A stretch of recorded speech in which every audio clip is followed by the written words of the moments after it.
ജീവജലം. Praise the lord. Hallelujah. സങ്കീർത്തനം 85:6.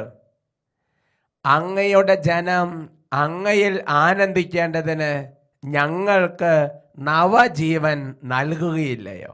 Price the lord. Hallelujah. Sehion ധ്യാന കേന്ദ്രം ഒരുക്കുന്ന വചന ശുശ്രൂഷയിലേക്ക് യേശുക്രിസ്തുവിന്റെ ധന്യനാമത്തിൽ സേവർക്കാൻ വട്ടാലച്ചന്റെ ആത്മീയ കൂട്ടായ്മയിൽ നിങ്ങളെല്ലാവരെയും സ്വാഗതം ചെയ്യുന്നു. Price the Lord.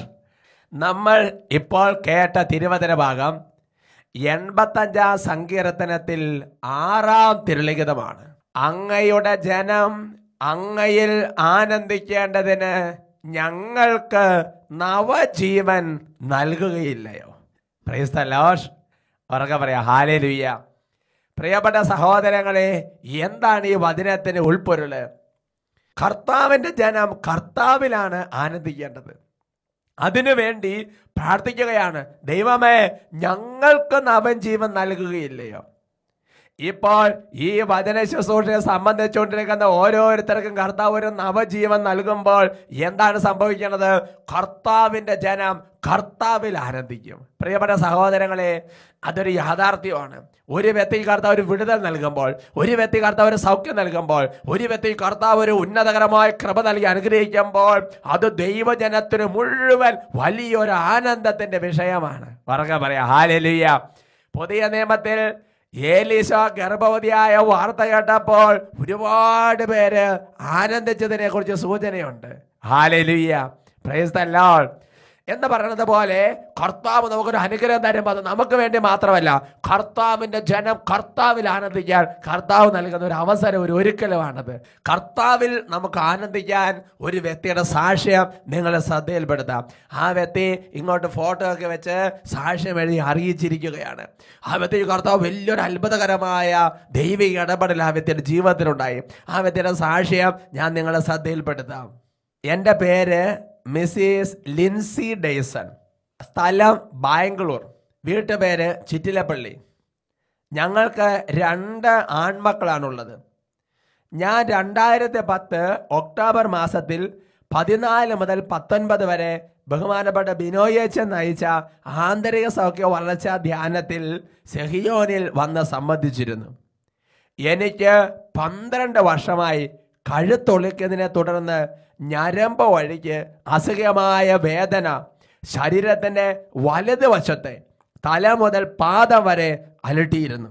കൈ പൊക്കുമ്പോഴും ഭാരമുള്ളത് എടുക്കുമ്പോഴും ഈ വേദന എന്നെ ശക്തമായി ബുദ്ധിമുട്ടിച്ചിരുന്നു. ഈ വേദന വന്നാൽ 2 ദിവസത്തേക്ക് കിടന്ന കിടപ്പിലായിരിക്കും. ഛർദ്ദിക്കാൻ വരുന്ന തോന്നൽ മൂലം ഭക്ഷണം കഴിക്കാനോ വെള്ളം കുടിക്കാനോ സാധിക്കുമായിരുന്നില്ല. മിക്ക മാസങ്ങളിലും ഈ വേദന എന്നെ അലട്ടിയിരുന്നു. കാലക്രമേണ വലതുവശത്തിന് അല്പ സ്വാധീനക്കുറവും വലത് കാൽവിരലുകൾക്ക് തരിപ്പും അനുഭവപ്പെട്ടിരുന്നു. ഒരുപാട് ചികിത്സകൾ നടത്തി, പല വിധത്തിലുള്ള ടെസ്റ്റുകൾ നടത്തി, MRI, CT സ്കാൻ തുടങ്ങി പലതും ചികിത്സകൾ ചെയ്തിട്ടും ടെസ്റ്റുകൾ നടത്തിയിട്ടൊന്നും യാതൊരു കുറവുണ്ടായില്ല. ഈ അസ്വസ്ഥതകൾക്കിടയിലാണ് എൻ്റെ മക്കൾ ജനിച്ചത്. എന്നാൽ മരുന്നിനും ചികിത്സയ്ക്കും അതീതനായ യേശുനാഥൻ ഈ ധ്യാനത്തിൽ വെച്ച് ഒരു അത്ഭുതം പ്രവർത്തിച്ചു. ഈ ധ്യാനത്തിൽ കുമ്പസാരത്തെ തുടർന്ന് ബഹുമാനപ്പെട്ട സാംസൺ അച്ഛൻ്റെ അടുക്കൽ കൈവച്ച് പ്രാർത്ഥിക്കുന്നതിന് വേണ്ടി പോയി. അച്ഛൻ എനിക്ക് വേണ്ടി പ്രാർത്ഥിച്ചു. തുടർന്ന് ബുധനാഴ്ച ആരാധനയ്ക്ക് ശേഷം അച്ഛൻ വിളിച്ചു പറഞ്ഞു, 12 വർഷമായി വലതുവശത്ത് വേദനയും ബലക്കുറവും അനുഭവപ്പെടുന്ന ഒരു വ്യക്തിക്ക് കർത്താവ് സൗഖ്യം നൽകുന്നതായി. എന്നാൽ അപ്പോൾ എനിക്കത് പ്രകടമായി ഒന്നും അനുഭവപ്പെട്ടില്ല. ധ്യാനത്തിന് ശേഷം വീട്ടിലെത്തിയപ്പോൾ ക്രമേണ എൻ്റെ തരിപ്പിനും വേദനയ്ക്കും ബലക്കുറവിനും സൗഖ്യം അനുഭവപ്പെട്ടു തുടങ്ങി. ഇപ്പോൾ 6 മാസമായി. പിന്നെ ഇന്നേ വരെ ഈ വേദന എന്നെ അലട്ടിയിട്ടില്ല. 2 വർഷം മുമ്പ് ചിക്കൻ ബോക്സ് ഉണ്ടായതിനു ശേഷം ഇടത് ചെവിയിൽ ഇൻഫെക്ഷൻ ഉണ്ടായി. ഇതേ തുടർന്ന് ഞരമ്പ് വഴിക്ക് തല മുതൽ കാൽ വരെ വീണ്ടും ശക്തമായ വേദന അനുഭവിച്ചിരുന്നു. മരുന്നുകൾ എടുത്തിരുന്നു. അല്പം കുറവുണ്ടെങ്കിലും പൂർണ്ണമായി ഭേദമായിരുന്നില്ല. ഈ ധ്യാനത്തിൻ്റെ 2ാമത്തെ ദിവസം വെഞ്ചിരിച്ച എണ്ണ ഉപയോഗിച്ചുള്ള പ്രാർത്ഥന ശുശ്രൂഷയിൽ എൻ്റെ ചെവിയിൽ വെഞ്ചിരിച്ച വെളിച്ചെണ്ണ ഒരു സഹോദരി തേച്ച് പ്രാർത്ഥിച്ചിരുന്നു. ധ്യാനത്തിന് ശേഷം ഈ സഹോദര നിർദ്ദേശപ്രകാരം 9 വിശ്വാസ പ്രമാണവും 9 എത്രയും നല്ല മാതാവും ചൊല്ലി ഈ പ്രാർത്ഥന തുടർന്നുകൊണ്ടിരുന്നു. 2 മാസത്തിൽ ശേഷം ചെവിയിൽ ഞാൻ വെറുതൊരു അസ്വസ്ഥത തോന്നിയതുകൊണ്ട് വിരലിട്ടപ്പോൾ എന്തോ ഒരു സാധനം, ഒരു കഷണം പുറത്തേക്ക് തെറിച്ചു വന്നു. അതോടുകൂടി എൻ്റെ വേദന പരിപൂർണമായിട്ട് വിട്ടുമാറി. ഞങ്ങൾ വാടകയ്ക്കാണ് താമസിച്ചുകൊണ്ടിരുന്നത്. എന്നാൽ സഖിയോൻ ധ്യാന കേന്ദ്രത്തിൽ ഒരുപടി മണ്ണ് ഞങ്ങൾ പ്രാർത്ഥിക്കുന്ന രൂപക്കൊണ്ട് അടുത്ത് കൊണ്ടുപോയി വെച്ച് പ്രാർത്ഥിച്ച് അധികം താമസിക്കാൻ ഞങ്ങൾക്ക് സ്വന്തമായിട്ട് ഒരു ഫ്ലാറ്റ് വാങ്ങാൻ സാധിച്ചു. പ്രിയപ്പെട്ട സഹോദരങ്ങളെ, നോക്ക്, ഒരു കുടുംബത്തിൽ ഒരു വ്യക്തി വന്ന് കർത്താവിൻ്റെ ആലയത്തിൽ വന്ന് കർത്താവിൻ്റെ വചനം കേട്ടുകൊണ്ടിരുന്നപ്പോൾ ദൈവത്തിൻ്റെ പരിശുദ്ധാത്മാവ് ആ വ്യക്തിയിൽ എന്തുമാത്രം അനുഗ്രഹങ്ങളാണ് പ്രവർത്തിച്ചുകൊണ്ടിരിക്കുന്നത്. ഇതാ ഈ വചനം നിറവേറുവാണ്. സങ്കീർത്തനം 85:6, അങ്ങയുടെ ജനം അങ്ങയിൽ ആനന്ദിക്കേണ്ടതിന് ഞങ്ങൾക്ക് നവജീവൻ നൽകുകയില്ലയോ? എന്താണ് ഈ വചനത്തിൽ ഉൾപ്പെടുന്നത്? ഇപ്പോൾ ഈ വ്യക്തിയുടെ ജീവിതത്തിൽ കർത്താവ് ഇടപെട്ട ഈ സാക്ഷ്യങ്ങൾ ഈ ജനകോടികൾക്ക് മുമ്പിൽ കർത്താവിനെ മഹത്വപ്പെടുത്തി സഹോദരൻ സാക്ഷ്യപ്പെടുത്തുമ്പോൾ എൻ്റെ പ്രിയപ്പെട്ട സഹോദരങ്ങളെ, ദൈവജനം മുഴുവൻ കർത്താവിൽ ആനന്ദിക്കുന്നതിന് കർത്താവ് ഒരു അവസരം ഒരുക്കുകയാണ്. പ്രിയപ്പെട്ട സഹോദരങ്ങൾ, അതാണ് വചനം പഠിപ്പിക്കുന്നത്. എൻ്റെ ജനം എന്നിൽ ആനന്ദിക്കേണ്ടതിന് ഞാൻ അവർക്ക് നവജീവൻ നൽകും എന്നാണ് വചനം വെളിപ്പെടുത്തുന്നത്. ഈ സമയത്ത് നമ്മൾ വചന ശുശ്രൂഷയ്ക്ക് വേണ്ടി പ്രാർത്ഥിച്ചു ഒരുങ്ങുകയാണ്. ഇതുപോലെ ഒരു ആനന്ദം എൻ്റെ ജീവിതത്തിൽ അനുഭവിക്കണം. ഈ വചന ശുശ്രൂഷ സമയത്ത് ലോക ജനകോടികൾ മുഴുവൻ കർത്താവിൽ ആനന്ദിക്കാൻ തക്ക വിധം ഒരു ദൈവിക ജീവൻ, ഒരു നവജീവൻ കർത്താവ് നമുക്ക് ഓരോരുത്തർക്കും നൽകും. അതിനുവേണ്ടി നമ്മളൊന്ന് പ്രാർത്ഥിച്ചു ഒരുങ്ങുകയാണ്. ഇപ്പോൾ സാധിക്കുന്നവർ എഴുന്നേറ്റ് നിന്ന് പ്രാർത്ഥിക്കുകയാണ്. 2 കാര്യങ്ങളെ സ്വർഗത്തിലേക്ക് നന്നായിട്ട് ഉയർത്തിപ്പിടിച്ച്, ഓ കർത്താവായ ദൈവമേ, അവിടുത്തെ പരിശുദ്ധാത്മാവിനെ ഞങ്ങളുടെ മേൽ അയക്കണമേ എന്ന് ആഗ്രഹിച്ച് പ്രാർത്ഥിക്കുകയാണ്. കർത്താവേ, പരിശുദ്ധാത്മാവ് വന്നു കഴിയുമ്പോൾ എല്ലാം പുതുതാക്കും, ഒരു നവജീവൻ നൽകുമെന്നുള്ള വചനപ്രകാരം ഞങ്ങൾ പ്രാർത്ഥിക്കുകയാണ്. കാര്യങ്ങൾ ഉയർത്തി എല്ലാവരും ചേർന്ന് ഉറക്കെ സ്തുതിക്കട്ടെ. Hallelujah, hallelujah, hallelujah, hallelujah, hallelujah, hallelujah. യേശുവേ, ആരാധന, ആരാധന, ആരാധന, ആരാധന, ആരാധന. അല്പം കൂടി ഉറക്കെ സ്തുതിക്കുന്നു, ഹൃദയം തുറന്ന് സ്തുതിക്കുന്നു. ഹല ഹല ഹല ഹല ഹല. യേശുവേ, ആരാധന, ആരാധന, ആരാധന, ആരാധന, ആരാധന, ആരാധന. Hallelujah, hallelujah. ഓ കർത്താവായ ദൈവമേ, ഈ ശുശ്രൂഷ സംബന്ധിക്കുന്ന ഓരോ ദാസന്മാർക്ക് വേണ്ടി പ്രാർത്ഥിക്കുന്നു. ഇപ്പോൾ മരവിച്ചു പോയ ശരീരത്തിലേക്ക് ഇപ്പോൾ നവജീവൻ പ്രാപിക്കട്ടെ എന്ന് പ്രാർത്ഥിക്കുന്നു. മരവിച്ചു പോയ മനസ്സിലേക്ക് ഇപ്പോൾ ദൈവിക ജീവൻ നിറയട്ടെ എന്ന് പ്രാർത്ഥിക്കുന്നു. ഓ ദൈവമേ, കെട്ടുപോയ ആത്മാവിന്റെ എല്ലാ അവസ്ഥകളും ഇപ്പോൾ ഉണർവായി മാറട്ടെ എന്ന് പ്രാർത്ഥിക്കുന്നു. ഉന്നതകരമായ പരിശുദ്ധാത്മാവിന്റെ അഭിഷേകം ഇപ്പോൾ ഓരോ ദാസന്മാരിലും നിറയട്ടെ. അന്ധകാരങ്ങൾ മാറട്ടെ, പൈശാചിക പീഡകൾ മാറട്ടെ, തടസ്സങ്ങൾ മാറട്ടെ. വചനം സേവിക്കുമ്പോഴുള്ള മടുപ്പ്, ക്ഷീണം, ഉറക്ക, അലസത, മന്ദത, മരവിപ്പ് യേശുവിന്റെ നാമത്തിൽ വിടുതൽ പ്രാപിക്കട്ടെ. ആരാധന, ആരാധന, ആരാധന. സേവക വട്ടാളിച്ചന്റെ കൂട്ടായ്മയെ പ്രാർത്ഥിക്കുന്നു, തിരുസഭയുടെ കൂട്ടായ്മയെ പ്രാർത്ഥിക്കുന്നു. ഓരോ ദാസന്മാരെ ഹൃദയങ്ങളെ സ്പർശിക്കണമെന്ന് പ്രാർത്ഥിക്കുന്നു. ഓ ദൈവമേ, ഈ വചന ശുശ്രൂഷ സംബന്ധിച്ചുകൊണ്ടിരിക്കുമ്പോൾ തന്നെ ഓരോ ദാസന്മാരുടെ പേരും പരിശുദ്ധാത്മാർ ശക്തമായ ഒരു അഭിഷേകവും കൃപയും നിറയട്ടെ എന്ന് പ്രാർത്ഥിക്കുന്നു. ആരാധന, ആരാധന, ആരാധന, ആരാധന, ആരാധന, ആരാധന, ആരാധന, ആരാധന. വചനത്തിൻ്റെ അമ്മയായ പരിശുദ്ധ അമ്മയോട് ചേർന്ന് നമുക്ക് ഒരുമിച്ച് പ്രാർത്ഥിക്കാം. നന്മ നിറഞ്ഞ മറിയാമേ സ്വസ്തി, കർത്താവ് അങ്ങയോട് കൂടെ സ്ത്രീകളിൽ അങ്ങ് അനുഗ്രഹിക്കപ്പെട്ടവളാകുന്നു. അങ്ങയുടെ ഉദരത്തിന് ഫലമായി ഈശോ അനുഗ്രഹിക്കപ്പെട്ടവനാകുന്നു. പരിശുദ്ധ മറിയാമേ, തമ്പുരാൻ്റെ അമ്മേ, പാപികളായ ഞങ്ങൾക്ക് വേണ്ടി ഇപ്പോഴും ഞങ്ങളുടെ മരണസമയത്തും തമ്പുരാനോട് അപേക്ഷിച്ചു കൊള്ളണം. Price the lord. ഹല്ലേലൂയ. ഇന്ന് നമ്മൾ ചിന്തിക്കുന്ന വിഷയം ജീവിതത്തെ ക്രമപ്പെടുത്തുക. രാജാക്കന്മാരുടെ 2-ാമത്തെ പുസ്തകത്തിൽ അതിൻ്റെ 20-ാമത്തെ അധ്യായത്തിൽ ഹെസക്കിയ എന്ന് പറയുന്ന ഒരു രാജാവിനെ കുറിച്ച് കർത്താവ് ഒരു വെളിപ്പെടുത്തൽ നൽകുന്നുണ്ട്. രാജാക്കന്മാർ 2-ാമത്തെ പുസ്തകം 20-ാമത്തെ അധ്യായത്തിന് 1 മുതലുള്ള തിരുവചനങ്ങൾ അവിടെ രേഖപ്പെടുത്തുന്ന സംഭവം ഇപ്രകാരമാണ്. ഹെസക്കിയ രോഗബാധിതനായി മരണത്തോടടുത്ത് ആമോസിന്റെ പുത്രൻ യേശയ്യ പ്രവാചകൻ അടുത്ത് ചെന്ന് പറഞ്ഞു, കർത്താവ് അരുളി ചെയ്യുന്നു, നീ വീട്ടുകാര്യങ്ങൾ ക്രമപ്പെടുത്തുക, എന്തെന്നാൽ നീ മരിക്കും, നീ സുഖം പ്രാപിക്കുകയില്ല. പ്രിയപ്പെട്ട സഹോദരങ്ങളെ, ഹെസക്കിയ എന്ന് പറയുന്ന ദൈവം തിരഞ്ഞെടുത്ത രാജാവ് പെട്ടെന്ന് രോഗബാധിതനായി, അദ്ദേഹം കിടപ്പിലായി, മരണത്തോടടുത്ത്. ആ സമയത്ത് യേശയ്യ പ്രവാചകന് കർത്താവ് ഒരു ദൂത് കൊടുത്തു, നീ എത്രയും വേഗം ഹെസക്കിയയുടെ അടുത്ത് ചെല്ലുക. അങ്ങനെ യെസക്കിയാ രാജാവിന്റെ അടുത്ത് ചെന്ന്, എന്നിട്ട് രാജാവിന്റെ മുഖത്ത് നോക്കി ഒരു മടിയും കൂടാതെ യെശയ്യാ പറയാം, അല്ലയോ യെസക്കിയാ, നീ നിന്റെ വീട്ടുകാര്യങ്ങൾ ക്രമപ്പെടുത്തുക. എന്തെന്നാൽ നീ മരിക്കും, നീ ഇനി സുഖം പ്രാപിക്കുകയില്ല.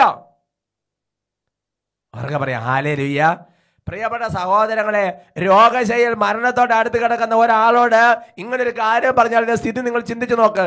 ഇപ്പൊ കർത്താവിന്റെ ഒരു ദൂതൻ വന്നിട്ട് നമ്മുടെ അടുത്ത് പറയാണ്, ഇന്ന് രാത്രി നീ മരിക്കും. അങ്ങനെ നിങ്ങളോട് കർത്താവിന്റെ ദൂതൻ ഇന്ന് രാത്രി വന്ന് പറഞ്ഞാൽ എന്തായിരിക്കും നമ്മൾ ചെയ്യണത്? ഈ യെശയ്യായോട് പറഞ്ഞു, നീ വീട്ടുകാര്യങ്ങൾ ക്രമീകരിക്കുക ചെയ്തോണം എന്ന് പറഞ്ഞാൽ അതിന്റെ അർത്ഥം എന്താ? സ്ഥലം ആരെങ്കിലും എഴുതി കൊടുക്കാണ്ട് എഴുതി കൊടുത്തോണം. രാജ്യഭരണത്തിന് ചുമതല ആരെങ്കിലും ഏൽപ്പിച്ചോണം. മക്കളോട് വല്ല പറയുകയാണെങ്കിൽ പറഞ്ഞോണം. ഭാര്യയെ നോക്കുന്ന കാര്യം ആരെങ്കിലും ഏൽപ്പിച്ചോണം. കടബാധ്യത കാര്യങ്ങളുണ്ടെങ്കിൽ ശരിപ്പെടുത്തിക്കോണം. കടം കൊടുത്തു തീർക്കാനുണ്ടെങ്കിൽ നോക്കിക്കോണം. അതാണ് വീട്ടുകാര്യങ്ങൾ ക്രമീകരിക്കുക. ലോൺ എടുത്തുന്ന കാര്യമുണ്ടെങ്കിൽ ശരിപ്പെടുത്തണം. ഇതാണ് വീട്ടുകാര്യങ്ങൾ ക്രമീകരിക്കുക എന്ന് പറയുന്നത്. അവർക്ക് പറയാം ഹല്ലേലൂയ, സന്തോഷത്തോടെ പറയാം ഹല്ലേലൂയ. ഇങ്ങനെ ഒരു വാർത്ത കേട്ട് കഴിഞ്ഞാൽ നമ്മൾ വേഗം എല്ലാ കാര്യങ്ങളും ശരിപ്പെടുത്താൻ പോകും. എന്നാൽ എൻ്റെ സഹോദരങ്ങളെ, യെസക്കിയാ ചെയ്യുന്ന വളരെ പ്രധാനപ്പെട്ട ഒരു പ്രവൃത്തി അവരെ രേഖപ്പെടുത്തിയിട്ടുണ്ട്.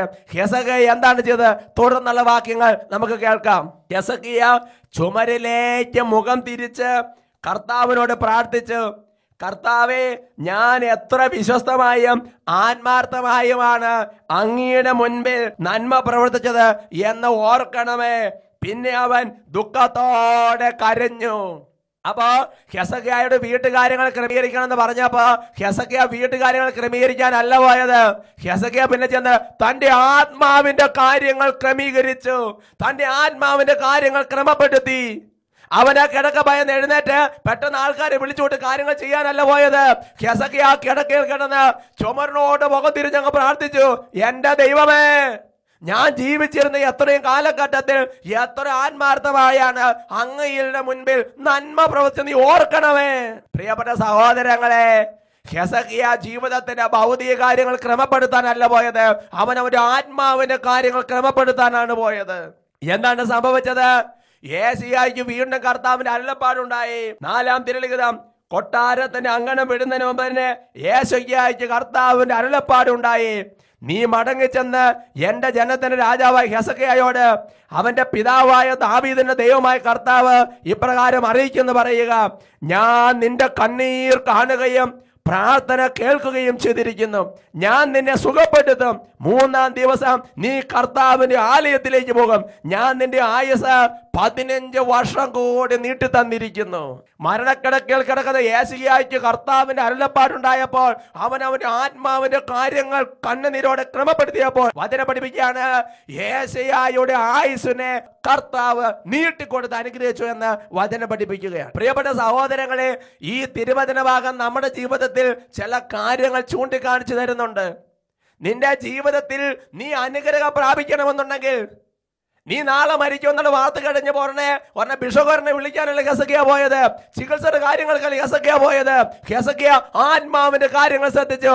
കാരണം യെസക്കിയായ്ക്ക് അറിയാം, ഞാൻ എന്റെ ആത്മാവിന്റെ കാര്യം ശരിപ്പെടുത്തിയാൽ എന്റെ ഭൗതിക മണ്ഡലവും അനുഗ്രഹം പ്രാപിക്കുമെന്ന് യെസക്കിയായ്ക്ക് അറിയാം. കാരണം എന്താ? ബൈബിൾ എഴുതപ്പെട്ട തിരുവചനം അങ്ങനെയാണ് പഠിപ്പിക്കുന്നത്.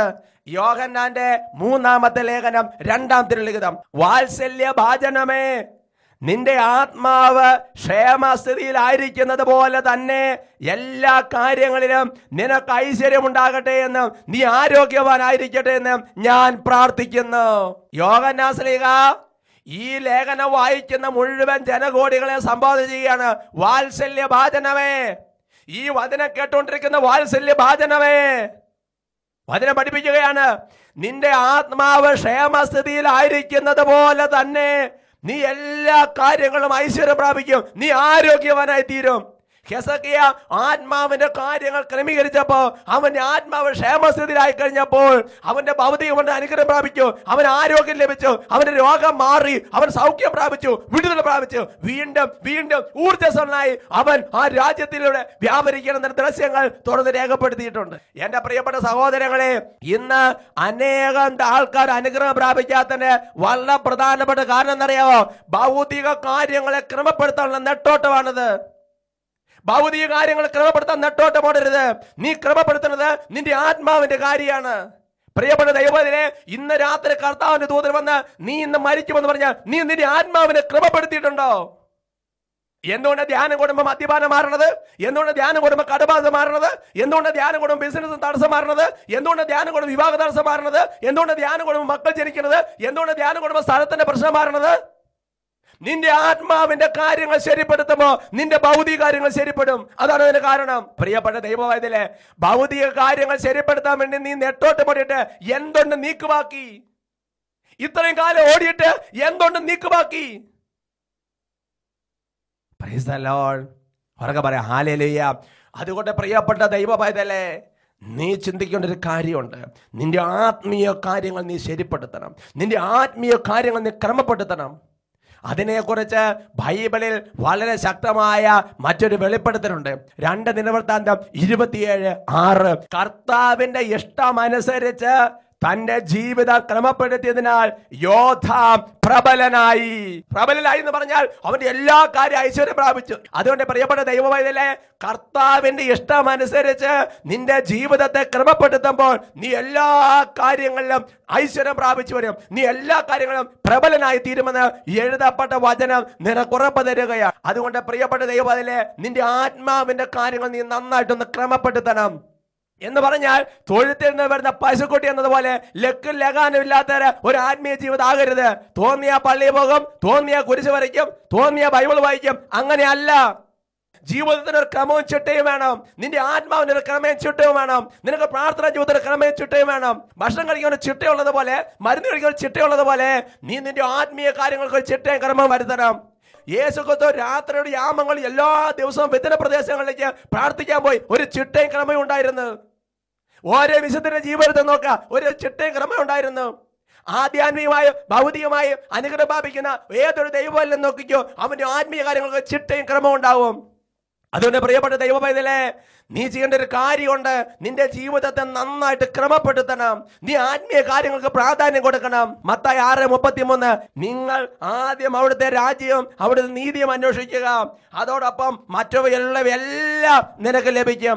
അതുകൊണ്ട് പ്രിയപ്പെട്ട ദൈവപൈതലേ, ഈ വചന ശുശ്രൂഷ കേട്ടുകൊണ്ടിരിക്കുമ്പോ നീ ഒരു തീരുമാനം എടുക്കണം. നിന്റെ ആത്മീയ കാര്യങ്ങൾക്ക് ഒരു ക്രമപ്പെടുത്താൻ കുമ്പസാരം, വിശുദ്ധ കുർബാന, യാമപ്രാർത്ഥന, വചന വായന, ഒറ്റയ്ക്കുള്ള കൊന്ത, വ്യക്തിപരമായ പ്രാർത്ഥന, ദൈവത്തിനെ ശ്രമിക്കൽ, ഈ കാര്യങ്ങൾക്ക് ചിട്ടയും ക്രമയും പഠിത്തിയാൽ ഹെസക്കിയാ ആയുസ് വർദ്ധിച്ചതുപോലെ, യോധാം പ്രബലനായതുപോലെ, യോഹന്നാൻ ശ്ലീഹ പറഞ്ഞതുപോലെ തന്നെ നീ ആരോഗ്യം ഐശ്വര്യം കൊണ്ട് നിറയും. ഭൗതിക കാര്യങ്ങളെ ക്രമപ്പെടുത്താൻ നീ നെട്ടോട്ടമോടി നശിക്കരുത്.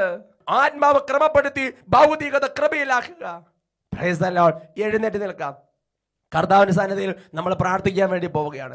2 കരങ്ങളെ സ്വർഗത്തിലേക്ക് നന്നായിട്ട് ഉയർത്തിപ്പിടിച്ച് ദൈവത്തിന്റെ പരിശുദ്ധാത്മാവിനോട് സഹായം ചോദിക്കുക. എൻ്റെ പരിശുദ്ധാത്മാവെ, ഭൗതിക കാര്യങ്ങൾ ക്രമപ്പെടുത്താനുള്ള നെട്ടോട്ട് അവസാനിച്ച് എൻ്റെ ആത്മാവിൻ്റെ കാര്യങ്ങൾ ഒരു ചിട്ടയും ക്രമത്തിലുമാക്കാൻ ഞാൻ ഇന്ന് രാത്രി മരിക്കുമെന്നറിഞ്ഞാൽ കർത്താവെ സന്തോഷത്തോടെ എല്ലാം ക്രമീകരിച്ചിരിക്കുന്നത് പറയാൻ തക്കമെന്നുമല്ല, ഒരു അഭിഷേകവും ഒരു ഒരുക്കവും ഒരു ചിട്ടയും ക്രമവും എൻ്റെ ജീവിതത്തിൽ നൽകണമേ. കാര്യങ്ങൾ ഉയർത്തി സ്തുതിക്കുന്നു.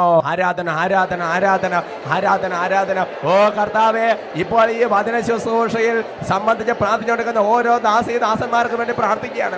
സേവകർ വട്ടാലിച്ചന്റെ കൂട്ടായ്മയെ പ്രാർത്ഥിക്കുകയാണ്. ഓ ദൈവമേ, ആത്മാവിന്റെ കാര്യങ്ങൾ ക്രമീകരിക്കാൻ കൃപ ലഭിക്കട്ടെ കർത്താവ്. ഭൗതിക കാര്യങ്ങൾ ക്രമപ്പെടുത്താനുള്ള നെട്ടോട്ട് അവസാനിപ്പിച്ച് ആത്മാവിന്റെ കാര്യങ്ങൾ ക്രമപ്പെടുത്തി ഭൗതിക മണ്ഡലത്തിൽ അനുഗ്രഹം പ്രാപിക്കാൻ തക്കവിധം ഓരോ ദാസന്മാരെ കൃപ വർഷിക്കണമെന്ന് പ്രാർത്ഥിക്കുന്നു.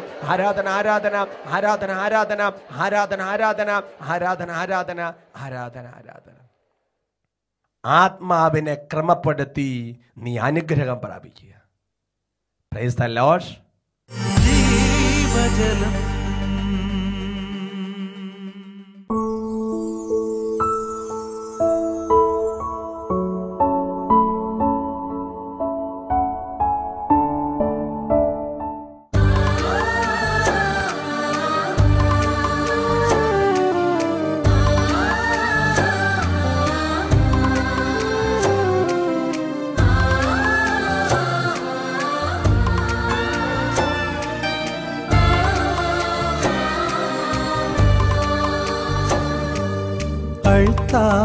തന്നിൽ അഖിലേശനാഥൻ ആഗതനാകുന്ന നേരം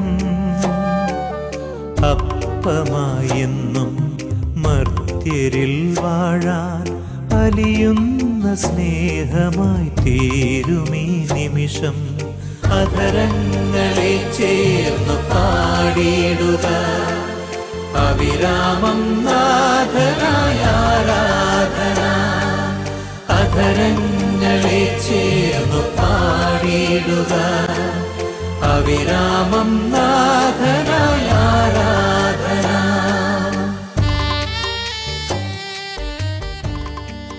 കർത്താവിൻ്റെ മുൻപിൽ സ്വസ്ഥമായിരിക്കുക. അവിടുന്ന് നിന്നെ അനുഗ്രഹിക്കും. ക്ഷമാപൂർവം അവിടുത്തെ കാത്തിരിക്കുക.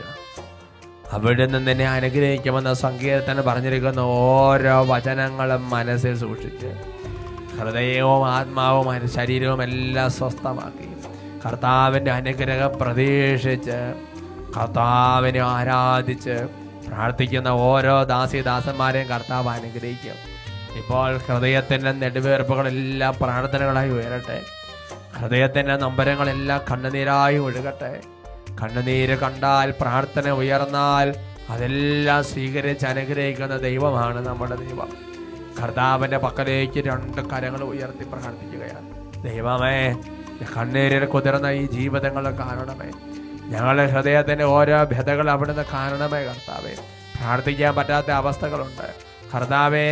ഇടം വലം തിരിയാത്ത പറ്റാത്തത് ഒരുപാട് തരത്തിലുള്ള തടസ്സങ്ങളിലും ബന്ധനങ്ങളിലും കുടുങ്ങി കിടക്കുന്ന ജീവിതങ്ങളുണ്ട്. ദൈവമേ, മരണത്തെ മുഖാമുഖം കണ്ട് രോഗശൈലികൾ കിടക്കുന്ന ആൾക്കാരുണ്ട്. ദൈവമേ, അവിടുന്ന് ഓരോരുത്തരെയും സ്വർഗത്തിൽ നോക്കി കാണണമേ. വചനത്തിൽ ഇങ്ങനെ വെളിപ്പെടുത്തുന്നുണ്ട്, എൻ്റെ കണ്ണുനീർ രാപകൽ കർത്താവിൻ്റെ സന്നിധിയിൽ ഒഴുകിക്കൊണ്ടിരിക്കും. കർത്താവ് സ്വർഗത്തെ നോക്കി കാണുന്നത് വരെ നിലയ്ക്കുകയില്ല. കണ്ണുനീരോടെ കർത്താവിനെ വിളിച്ച് പ്രാർത്ഥിക്കുകയാണ്. കർത്താവിൻ്റെ പക്കലേക്ക് 2 കരങ്ങളും ഉയർത്തി ഹൃദയം തുറന്ന് അധരം തുറന്ന് കർത്താവിനെ വിളിക്കുമ്പോൾ കർത്താവിൻ്റെ ആശീർവാദം ഓരോ കുടുംബങ്ങൾക്ക് വിടുതൽ നൽകും. പുതിയ നിയമത്തിൽ യേശു കടന്നു പോയപ്പോൾ യേശു തൊട്ടവരെ സൗഖ്യം പ്രാപിച്ചല്ലോ. ഇപ്പോൾ കർത്താവ് എന്നെ തൊടണമേ, എന്നെ സ്പർശിക്കണമേ എന്ന് പ്രാർത്ഥിക്കുകയാണ്. കരങ്ങൾ ഉയർത്തി ഉറക്കെ യേശുവിൻ്റെ നാമത്തെ വിളിച്ച് സ്തുതിക്കട്ടെ. Hallelujah, hallelujah. യേശുവേ, ആരാധന, ആരാധന, ആരാധന, ആരാധന, ആരാധന, ആരാധന. ഓ കർത്താവേ, തലമുറയായി ബന്ധങ്ങളിൽ കുടികിടക്കുന്ന ഓരോ കുടുംബങ്ങളും ഇപ്പോൾ വിടുതൽ പ്രാപിക്കട്ടെ. ഓ ദൈവമേ, പകർച്ചവ്യാധികൾ, ക്ഷുദ്രജീവികളുടെ ശല്യങ്ങൾ, പൈശാചിക പീഡകൾ, അപകടങ്ങൾ, അനർത്ഥങ്ങൾ, തടസ്സങ്ങൾ, ദുർബാധകൾ, ദുർഭൂതകൾ ഇവരുടെ കുടുംബം വിട്ടുമാറി പോട്ടെ. ശക്തമായി പരിശുദ്ധാത്മ അഭിഷേകം കറയാൻ തരട്ടെ. കുടുംബ പ്രാർത്ഥനയുടെ ആത്മാവ് നിറയട്ടെ. വിശുദ്ധിയുടെ ആത്മാവ് നിറയട്ടെ. ദൈവത്തിന്റെ ആത്മാവ് നിറയട്ടെ. കുടുംബങ്ങൾ വിടുതൽ പ്രാപിക്കട്ടെ. പരിശുദ്ധാത്മാവിന്റെ കൃപകൾ നിറയട്ടെ. ഓരോ ദാസന്മാരും ഇവരുടെ കുടുംബങ്ങളും വംശങ്ങളും പ്രത്യേക പ്രാർത്ഥന ഞങ്ങളെ അവിടുന്ന് സ്വർഗത്തിൽ നിന്ന് ആശീർവദിക്കണമേ, വിടുതൽ നൽകണമേ. ആരാധന, ആരാധന, ആരാധന, ആരാധന, ആരാധന, ആരാധന, ആരാധന, ആരാധന, ആരാധന, അവിരാമം നാഥനായ ആരാധന. അധരങ്ങളെ